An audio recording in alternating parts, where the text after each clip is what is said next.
Usahakan kalau baca Quran, tadi sudah kita bahas bab masalah punya wuduk dan punya wuduk itu sudah jelas. Haram hukumnya nyentuh Quran, bawa Quran tanpa wuduk. Tapi Beb kata Beb tadi boleh baca Quran tak punya wuduk. Nah, balik ke masalah adab. Kau nak baca Quran, jangankan Quran, zikir, solawat, istighfar, tahmid, gosida itu Beb kalau baca punya wuduk. Apalagi ini Al-Quran. Kemudian baca Quran Pak ngadep kiblat sunnahnya, kecuali kalau kita sedang tadarusan bentuk lingkaran atau guru duduk di sini macam saya sekarang, saya membelakangi kiblat.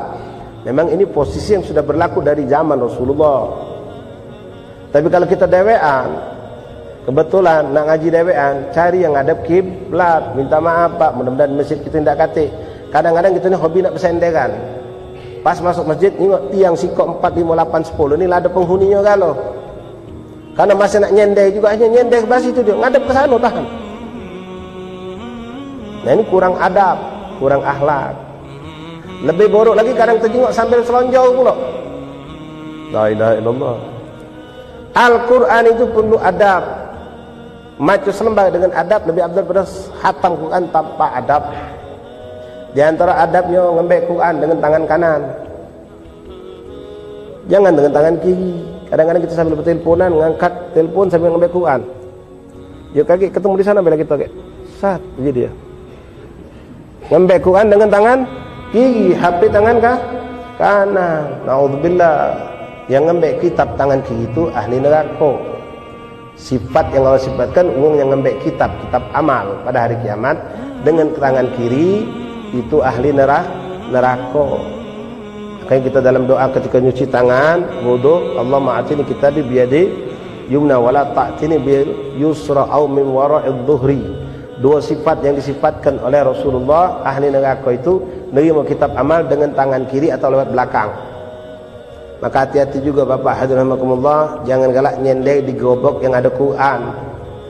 Tolong juga anak kita pergi belajar, pergi ngaji Quran, ngawak Quran pakai tas ransel taruh di belakang. Ini mencelakakan anak. Anak kita baca Quran sudah alhamdulillah Bib, anak aku sekarang dah selesai Iqra, masuk baca Quran surah Al-Imran, Masya Allah. Ngaji di mana? Di masjid ya, masjid kita ini disebut telah. Mak mana pas kita tengok anaknya pergi pagi-pagi bawa tas ransel, sujud sama baknya, betul kita sampingnya. Nak ke mana? Nak ngaji Quran. Oh, tidak ngawak Quran, ngawak dia di tasnya itulah, taruh di belakang. Nah ini tak benar, tak benar. Jadi jangan sekali-kali membelakangi Al-Quran. Ngembek dengan tangan satu lebih afdal, tangan dua lebih afdal. Jangan sekali-kali megang Quran dengan tangan kiri tapi dengan tangan kanan. Bulak baliknya pun dengan tangan kanan. Ya, bulak balik dengan tangan kanan. Nah, kemudian kalau kita duduk, ini kalau mimbab kesempurnaan, ya. Kita duduk, kita pengen nak ngambil Quran, kebetulan ada orang sedang ngambil Quran, kita teriak kawan kita, mat, tolong ambil ke sikok Quran. Datang Muhammad ngambil Quran. Hati-hati, jangan macam ini gimana? Dia di belakang, ambil dari belakang. Tak benar. Dia dulu dari depan.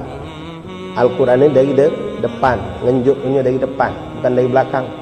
Kadang-kadang macam ini. Misal saya lagi duduk macam ini, kamu di sini, ambil ke Quran tolong sikok. Nah, Ustaz.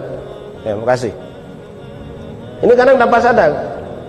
Tak benar ngambil dari depan Quran itu, bukan dari belakang, samping pun jangan.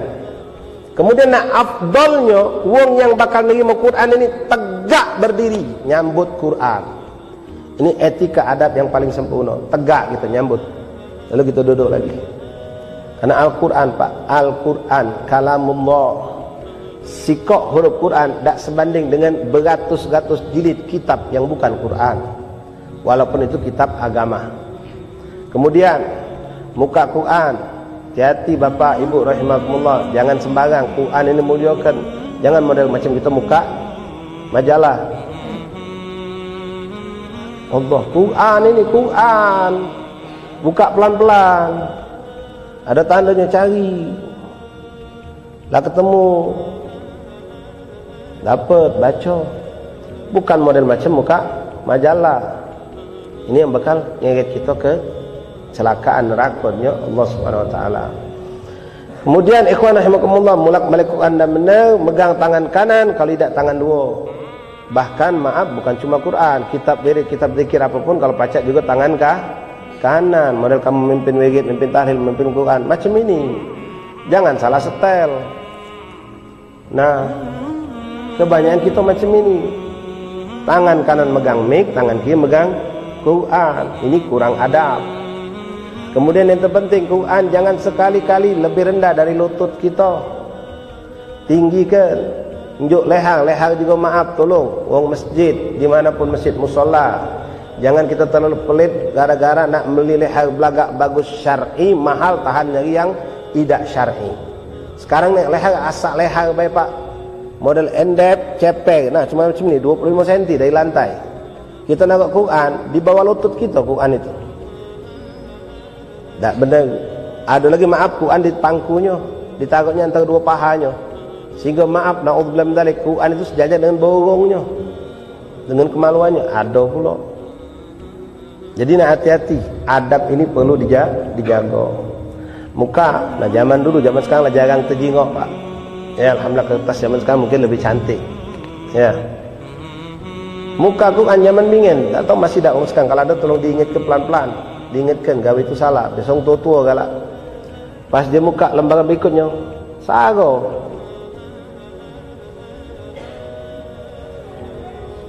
Nempel memang kertas. Pakai apa ini? Rai kau tempel ke galak tak? Ngocor pasti pak. Baju benar. Baju kawan kita. Dan puasa pula. Pasti ngamuk. Ini Quran, lembaran Quran. Tak terbuka. La ilaha illallah. Ini jangan sampai salah. Kemudian Al-Quran ini ngeletaknya benar. Jangan ada sesuatu apapun di pucuk Quran kecuali Al-Quran. Ini maaf pengurus masjid musola, terus diperhatikan. Kami sering masuk beberapa masjid, kebetulan lewat numpang solat. Kadang-kadang tak ngerti yang ngurus masjid.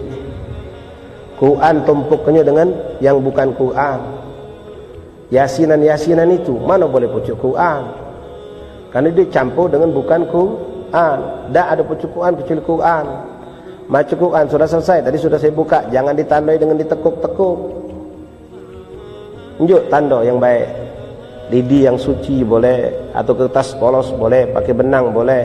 Selesai ngaji Quran. Ini kebanyakan kita kadang-kadang, ya pak, yang tua-tua terutama, macam Quran pakai kacamata. Selesai. Wa ilaihi turja'un. Sadaqallahul azim. Alhamdulillah, jadilah aku ngaji saya ini. Tak, tutupnya kat kacamata, prak, taruhnya pucuk Quran. Ini pun tak benar. Kacamata taruh pucuk Quran. Dan lebih parah lagi, HP pak. Wallah, saya pernah menyaksikan. Ya bukan, ini bukan saya menjelekkan qori dah. Tolonglah, qori ini juga kalau kamu manggil qori jangan cuma modal bagus suaranya, adabnya juga. Kita pengen bukan seremonial. Qori itu cuma memenuhi acara rentetan acara yang kedua tilawatul Quran. Kalau katik qori ini rasanya kurang begitu. Bukan cuma situ ikhwan, kita pengen cari yang qori yang soleh. Sebagaimana antum cari ulama yang soleh, yang ceramah, biar orang hadir ini benar-benar dapat berkah.